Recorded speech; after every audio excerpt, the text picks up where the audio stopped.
Bienvenidos al canal exclusivo de YouTube del Colegio de Graduados en Ciencias Económicas de Tucumán. Estamos con el contador José Luis Romero, que es el presidente del Colegio de Graduados en Ciencias Económicas. Y los temas de los impuestos. Yo sé que dirá usted, bueno, de nuevo, sí, pero los impuestos siempre preocupan y mucho a todos los ciudadanos. Bienvenido a nuestro programa, contador. No, muchas gracias, Silvia. Los agradecidos somos nosotros. No, por favor.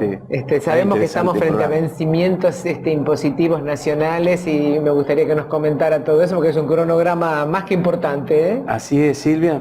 Sería importante recordar a los profesionales, a los empresarios, a los comerciantes y a los empleados en relación de dependencia que el día 10 de abril comienzan los vencimientos de los impuestos nacionales y el impuesto a las ganancias y bienes personales para las personas físicas que no tienen participaciones en sociedades que cotizan en bolsa.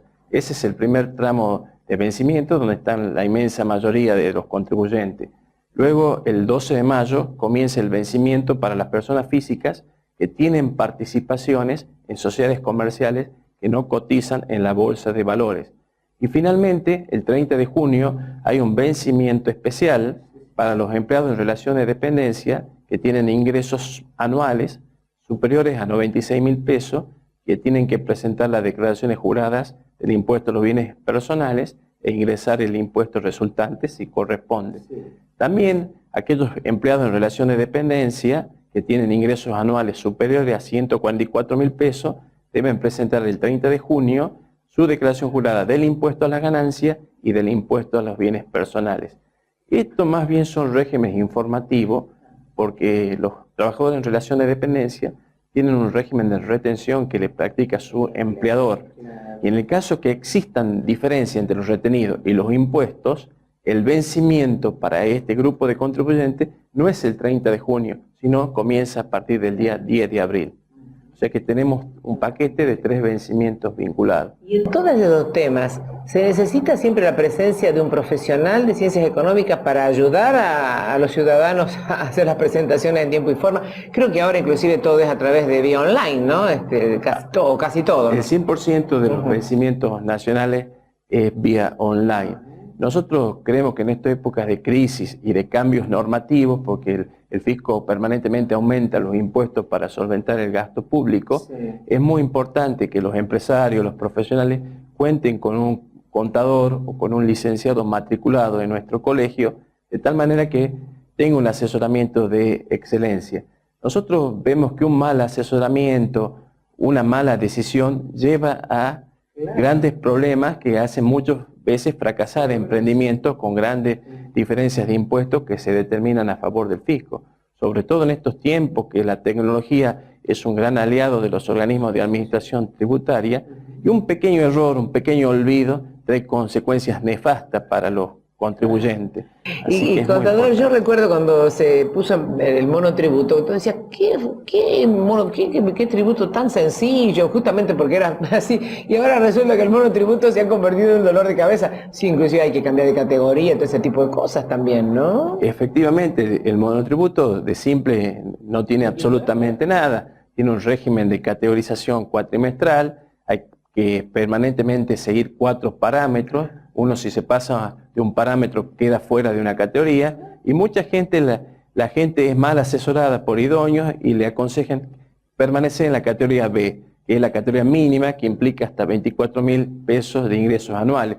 Pero con esa categoría muchas veces no logran justificar los consumos con tarjeta de crédito ni el nivel de vida, claro, y le ocasiona serios perjuicios a los contribuyentes. Porque hay un entrecruzamiento de todo este tipo de cosas, ¿verdad? Claro. El monotributista con sus gastos personales. Claro, ¿no? Las tarjetas de crédito tienen un régimen de información de todas las personas que consumen más de 3.000 pesos mensuales, claro, deben elevar la nómina a la DGI todos los meses. Seguro. Y con un ingreso anual de 24.000 pesos, 2.000 pesos por mes, no justifican. Claro. Muchas veces sin darse cuenta, compran automotores o propiedades y no se justifica con el nivel de ingreso, que no necesariamente debe justificarse, pero deben ver si tienen dineros recibidos de herencia o de algún otro origen, ahorros del pasado para justificar esas compras. ¿Sí? Así que bueno, de sencillo, como te decía, dejó de serlo. Sí, dejó de serlo. Nosotros creemos que el régimen del monotributo es un régimen en extinción, extremadamente complejo y entendemos que esta complejidad generada por el gobierno lo que busca es la desaparición del régimen. Bueno, de hecho ustedes a través del Colegio de Graduados de Ciencias Económicas permanentemente tienen cursos de actualización, inclusive para sus propios egresados, por los cambios que hay a veces en toda esta política tributaria, ¿verdad, contador? Efectivamente, nosotros todos los meses tenemos un amplio programa de capacitación. Actualmente estamos capacitando, teniendo en cuenta los cambios ocurridos en el 2013, que el gobierno cambió 3 veces el mínimo no imponible, entonces se generan ciertas dudas de qué mínimo computar, sacó 2 impuestos nuevos encubiertos, el impuesto a los dividendos y a las transferencias de acciones, que exige la capacitación permanente de los profesionales. Por eso no entendemos cómo idóneos o profesionales no matriculados pueden asesorar a contribuyentes. En realidad vamos a hablar de decir a la gente que esto se llama ejercicio ilegal, de ser contadores o idóneos, como usted dice, ¿verdad? Claro, nosotros, ejercicio ilegal. Efectivamente, como institución, atacamos el ejercicio ilegal de la profesión por 2 motivos fundamentales. Uno es por defender la fuente de trabajo de nuestros matriculados, pero vamos más allá porque institucionalmente tenemos una responsabilidad social muy importante. Alertamos a los contribuyentes que se hagan asesorar por personas matriculadas, capacitadas, y no por idóneos o falsos matriculados que lo exponen a serios riesgos. Nosotros vemos denuncias semanales que recibimos en el colegio, productos del ejercicio ilegal de esta gente, en los cuales los contribuyentes vienen con determinaciones de los organismos fiscales por montos exorbitantes. Entonces es muy importante contar con un asesoramiento de un personal matriculado que garantiza la excelencia en la confesión de las declaraciones. A la larga esa persona que cree que ahorra porque no trae a una persona profesional de ciencias económicas, a la larga si la AFIP o la Dirección de Renta, lo que fuera, lo encuentra culpable o infragante, como te dice, va a gastar muchísimo más este contador, ¿verdad? Sin ninguna duda, ¿sí? Por una cifra irrisoria que pagan estos falsos profesionales, están expuestos a un riesgo que pueden ser cubiertos a través del pago de un honorario razonable a un profesional matriculado y capacitado. También sobre estos temas hay algo interesante en este país, porque siempre se habla de que es uno de los países con mayor presión fiscal en el mundo. ¿Usted lo ve así, estudiando los demás regímenes de América Latina, Europa, Estados Unidos? Efectivamente, Argentina es el país de mayor presión en América Latina. La presión fiscal está alcanzando el 40% del PBI. Paradójicamente, el gobierno dice que no ha habido creación de impuestos. Y en realidad, si uno se ajusta a la expresión del gobierno, podremos decir que sí, pero no es así porque no se han ajustado los parámetros del sistema tributario, están totalmente desactualizados. A título de ejemplo, una persona que en la década del 90 ganaba 120.000 pesos, equivalente a 1.200.000 pesos actuales, pagaba una tasa del 35%, ganando más de 1.200.000 pesos en la actualidad. Actualmente, una persona que gana más de 120.000 pesos está tributando el 35% sobre ese excedente, al no ajustarse la escala del artículo 90. El otro problema es el impuesto a las riquezas, mal llamado porque dentro de poco lo vamos a tener que llamar impuesto a las pobrezas. En la década del 90 el mínimo eran $100.000, que trasladado a la época actual, ajustado por inflación o tomando un promedio de dólar oficial y dólar paralelo, estarían alcanzados hoy quienes obtienen un patrimonio superior a 1.200.000 pesos. Y realmente está alcanzado quien tiene el patrimonio superior a 300.000 pesos. Cualquier persona que tiene un departamento modesto dentro de las 4 avenidas ya está alcanzado, más un auto, está pagando este impuesto. Qué increíble, ¿no? Uno lee a veces ciertas crónicas, por ejemplo, de actores famosos, tenistas o corredores de automóvil, que buscan como especie de paraísos fiscales. Mucho se habla de Mónaco, por ejemplo, o en el caso de Depardieu, que se fue a Rusia, porque dice que en Francia le cobraban excesivamente.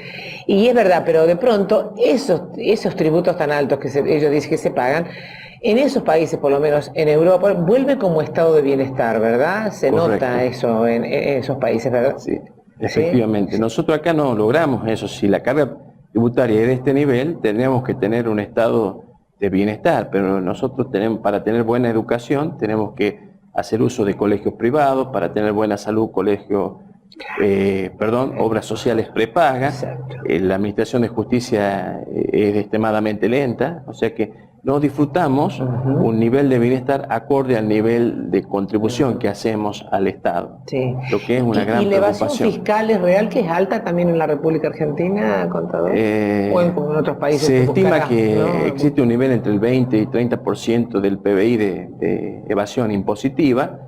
Esto quizás uno lo puede explicar a través de un famoso economista que creó la curva de Laffer, que sostiene que a medida que se aumenta la carga tributaria, las empresas y los contribuyentes buscan evadir los impuestos para no soportar esa carga impositiva gravosa. Entonces, producto de que cada vez los impuestos han ido creciendo para financiar el déficit fiscal, es probable que la tasa de evasión haya crecido en nuestro país.